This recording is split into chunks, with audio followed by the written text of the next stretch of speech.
Dès juin 2022 à juin 2023, cela fait déjà un an d'opération ethnique des Téké en RDC sous le silence et l'indifférence tant du gouvernement congolais que de la communauté internationale. Selon le député national Willy Bolio-Emina, qui de la genèse de massacre s'est érigé en porte-parole et défenseur des Téké. De la jeunesse de cette épuration ethnique des Téké à son exécution en passant par deux faits, il se dégage à en croire Willy Bolio-Emina que cette opération ethnique a été préméditée et planifiée dans le temps.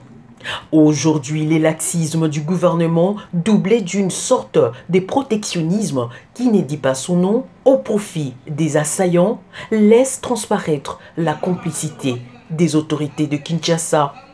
Pour autant, les Téké victimes d'un génocide, selon leur porte-parole, suggèrent quelques pistes de solutions. Nous proposons que le gouvernement ordonne à l'armée nationale d'attaquer ces terroristes qui sèment la terreur, qui sont auteurs de génocide contre les Téké jusqu'à leur dernier retranchement.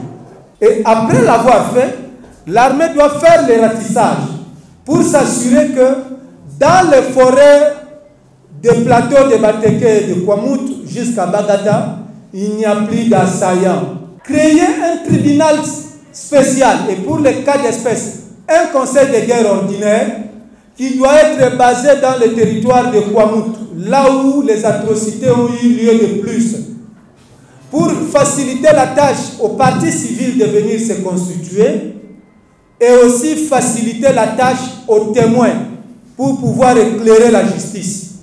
À la question des accusations contre Joseph Kabila, présenté comme commanditaire, l'élu de Bolobo parle d'une méchanceté de la part des accusateurs du sénateur à vie.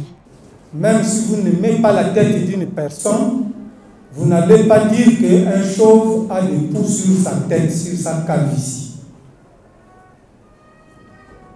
La première personne à acheter des terres au Congo, chez les Téké, ce n'est pas le sénateur à vie.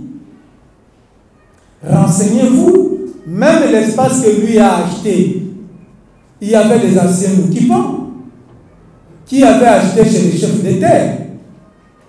Peut-être les gens ne le savent pas. Depuis que ce conflit est là, nous cherchons quand même à vérifier. Je peux parier que s'il a acheté une bande de terres auprès des chefs coutumiers, ce serait près de 20% de l'étendue qu'il a.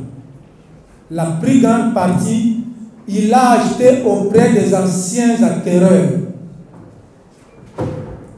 Et donc, l'accuser comme étant la personne qui a fait le trop prix des terres de Téké, ça relève d'une méchanceté. Willy Bolio-Emina a aussi évoqué la nécessité de restaurer la paix le plus vite possible, surtout à Kinshasa où ses assaillants opèrent déjà afin de rassurer les participants au 9e jeu de la francophonie.